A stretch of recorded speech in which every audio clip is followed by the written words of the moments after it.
and authentic information. Live from New Delhi, you're watching DD India Live, India's voice to the world. I'm Prasar Bharati. Coming up in the next 30 minutes. Issam Abu Rukbe, the head of Hamas's air unit, killed in overnight Israeli airstrike, says Israel Defense Forces. Drones explosions jolt two Egyptian towns in the Red Sea. Israel blames Yemen's Houthis. 16-year-old Iranian teen Armita Jeravan dies following an alleged confrontation with officers for violating Iran's hijab law. India's para-athletes create history in Hangzhou and campaign with 111 medals.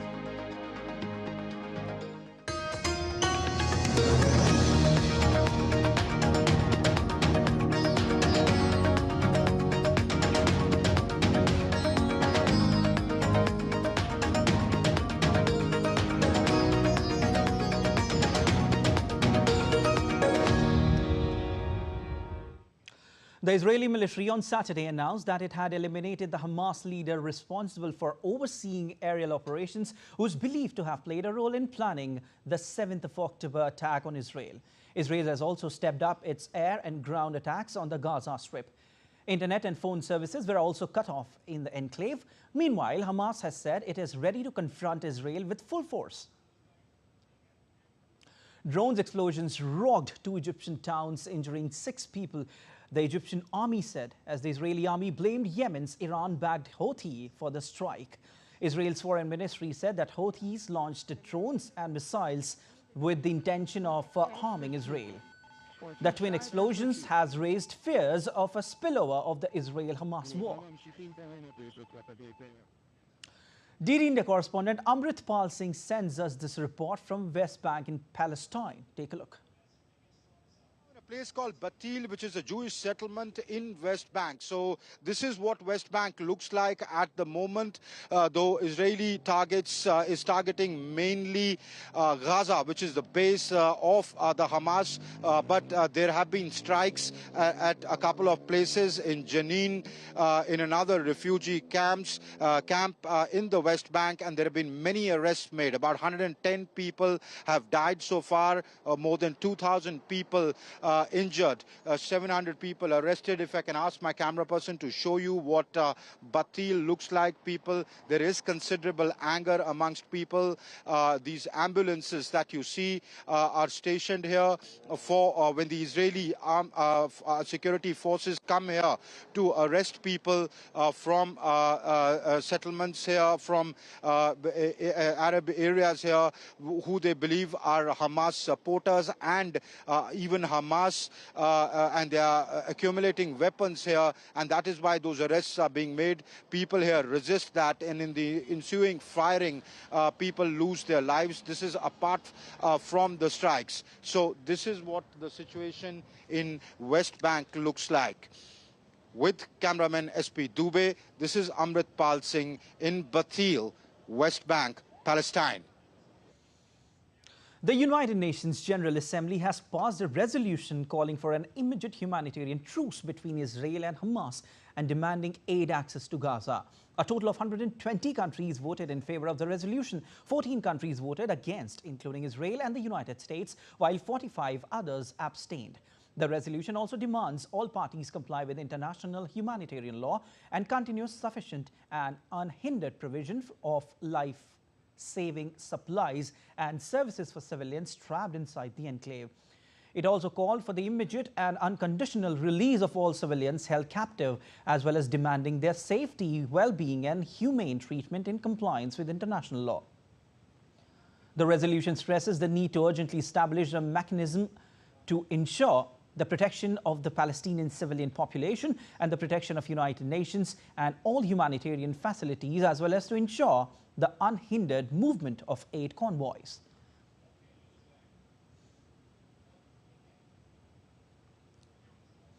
Meanwhile, Israel on Friday slammed the United Nations resolution urging a humanitarian truce in Gaza and added that it's a dark day for the UN and mankind.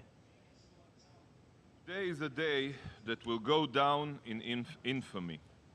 We have all witnessed that the UN no longer holds even 1 ounce of legitimacy or relevance. This organization was founded in the wake of the Holocaust for the purpose of preventing atrocities. Yet, the spectacle we just saw proves beyond a doubt that the UN is committed, sadly, tragically, not to preventing but ensuring further atrocities. This is a dark day for the UN and for mankind. Mr. President, Israel will continue to defend itself. We will defend our future, our very existence, by reading the words of Hamas's evil so that it can never threaten anyone else again. Israel's Foreign Minister Eli Cohen also rejected the United Nations General Assembly's appeal for a ceasefire. He stated that Israel is committed to eradicating Hamas, likening this mission to how the world confronted the threats posed by Nazis and ISIS. Welcoming the overwhelming support for the United Nations General Assembly resolution calling for immediate and sustained humanitarian truce between Israeli forces and Hamas terrorists in Gaza, the state of Palestine has urged for compliance of this resolution.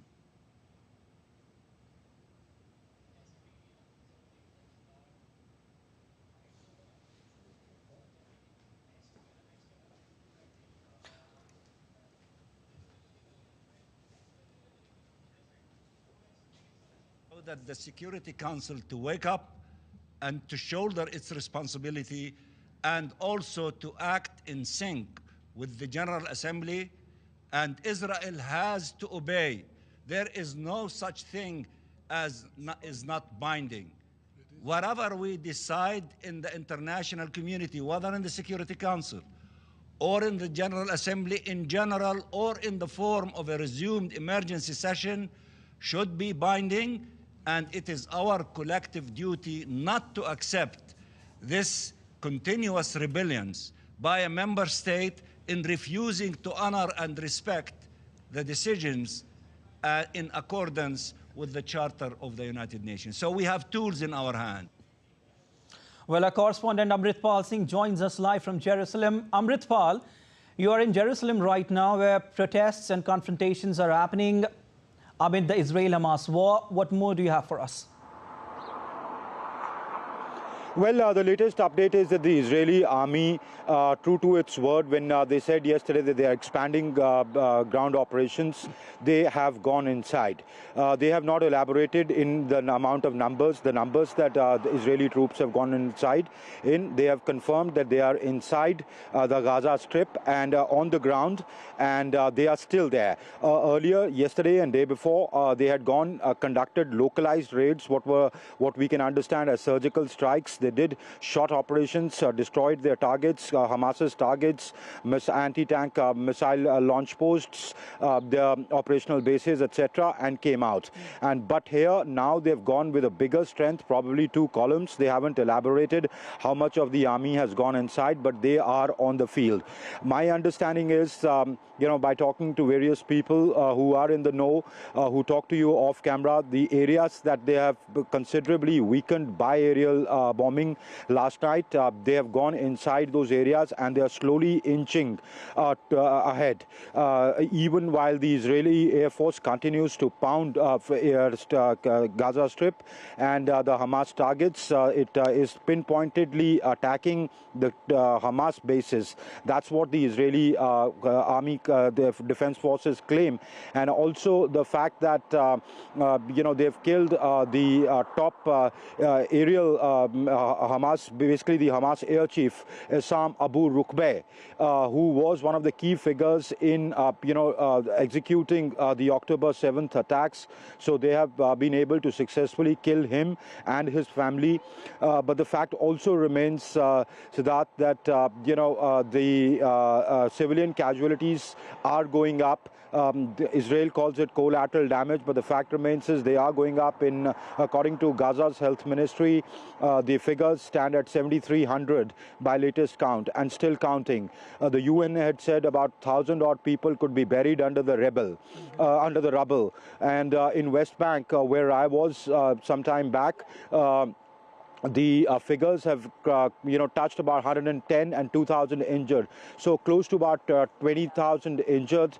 And if this does not include the Israeli numbers, though there are no deaths or injuries happening in Israel by Hamas or Hezbollah rocket strikes, because they are being intercepted mainly in the air. Some of them do fall on the ground, but the Israeli figures, if we put the 7th October figures together, stand at 1,400. So that is what the latest situation really is. Okay. Amritpal, how's the situation right now on the Lebanon border? Is Israel increasing its forces there? I'll tell you about the Lebanon border, but one small thing that I forgot to tell you was about the Gaza Strip, that internet has been cut off. Phone services have been cut off. The WHO chief has written saying that his own staff is not contactable. I met some Gazans in the West Bank yesterday, which is a part of the Palestinian territory, and they said they could not speak to their family. These people had moved before the 7th of October, before they sealed the borders.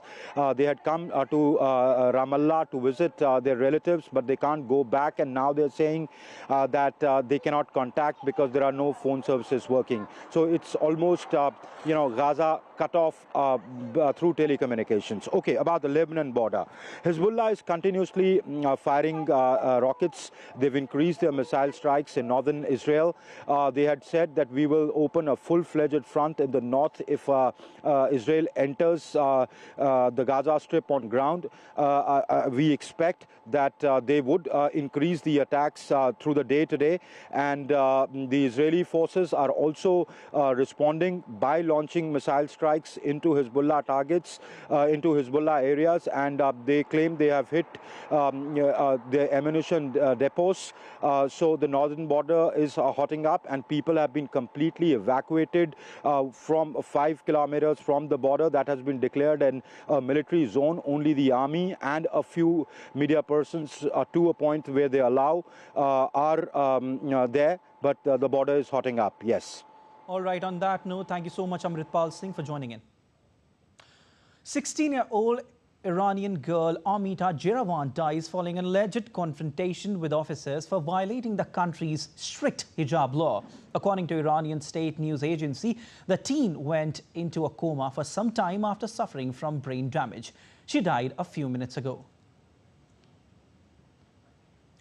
On your screens are visuals of the alleged confrontation that happened between the teen and the police in Tehran metro.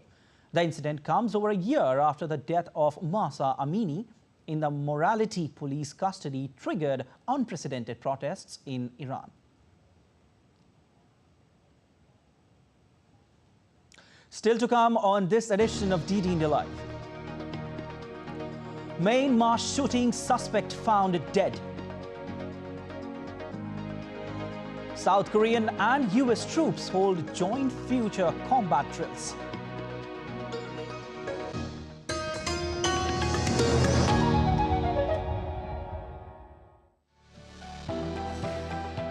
Turning crisis into opportunity, transforming ideas into action, stories of real change, tales of sustainable solution. This series is going to tell stories of such changemakers. Watch Changemakers on DD India.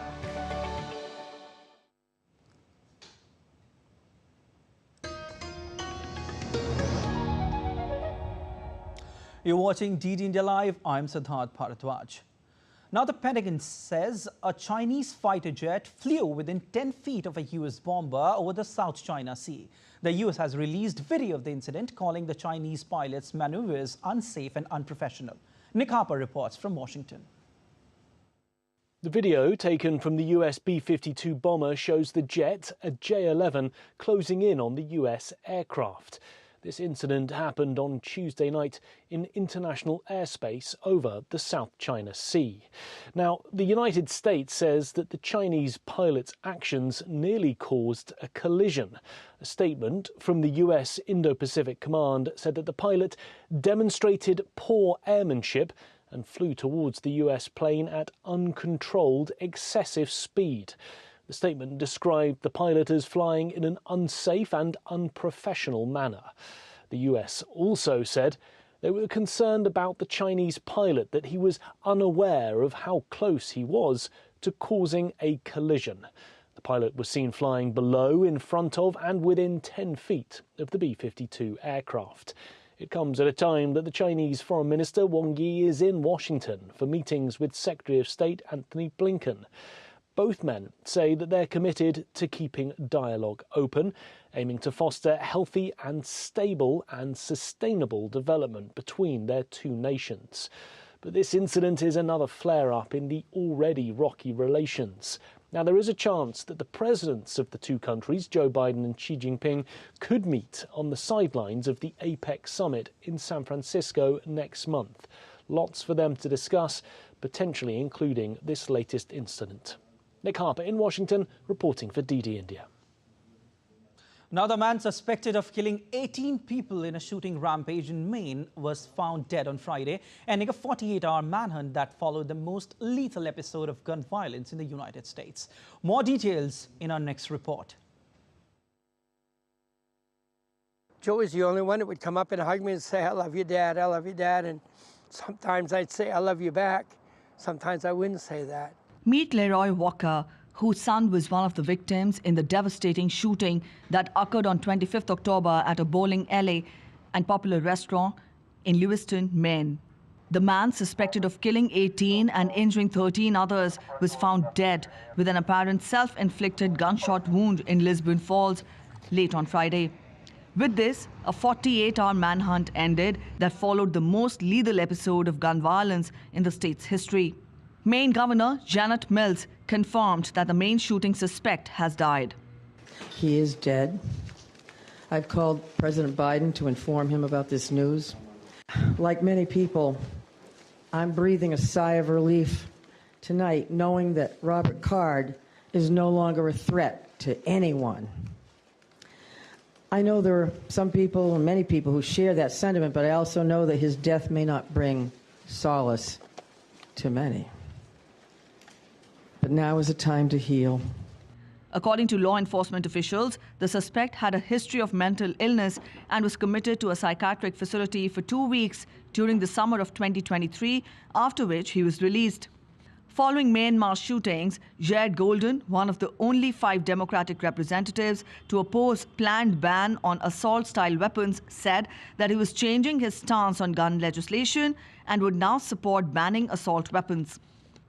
Among many other misjudgments, I have opposed efforts to ban deadly weapons of war like the assault rifle used to carry out this crime.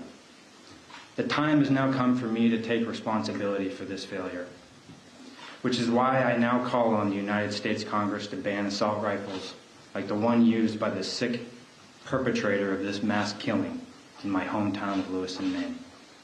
For the good of my community, I will work with any colleague to get this done in the time that I have left in Congress. Meanwhile, the United States has stopped issuing export licenses for most civilian firearms and ammunition for 90 days for all non-governmental users. U.S. President Joe Biden said in a statement on Friday that the nation was mourning another senseless and tragic mass shooting and urged Republicans to help pass a bill banning assault weapons and high-capacity magazines, to enact universal background checks, to require safe storage of guns, and end immunity from liability for gun manufacturers. The U.S. Constitution's Second Amendment protects the right to bear arms. The country has seen multiple massacres involving assault-style weapons in recent years. Biden, who is running for re-election in 2024, is expected to make proposals to tighten gun laws, a key component of his campaign. Bureau Report, DD India. South Korean and US troops conducted joint future combat drills on Thursday as part of efforts to modernize their militaries. The drills involved drones, an unmanned vehicle, and variable laser sensors. Besides, over 120 soldiers from both sides joined forces to fight against a trained team of opposing forces in a mock-up town. The training came as South Korea's military has been conducting a series of annual Hoguk autumn exercises since early this month, aimed at improving responses to North Korea's nuclear and missile threats. Today, with the Iraq Army, we demonstrated with one objective: the meaning of the tactical alliance. We also understood each other, and we know how to fight together. I feel that today, the training exercise only further strengthened the alliance between our two countries by allowing us to share the best practices at the small unit level. In Australia's Queensland, authorities on Saturday advised thousands of residents to flee as bushfires that have destroyed at least 30 homes persisted in endangering rural towns. More than 35 bushfires were burning on Saturday in Queensland. Australia faces a high-risk bushfire season after the onset of an El Nino weather event associated with extreme events such as wildfires, cyclones and droughts. Queensland Fire and Emergency Services issued an emergency bushfire warning on Saturday, urging residents to leave immediately.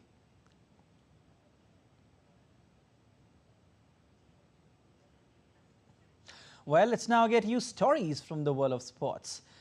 On Saturday, Indian para-athletes made history by finishing their Hangzhou Asian Para Games campaign with a record 111 medals, the most for the country in any major international multi-sport event.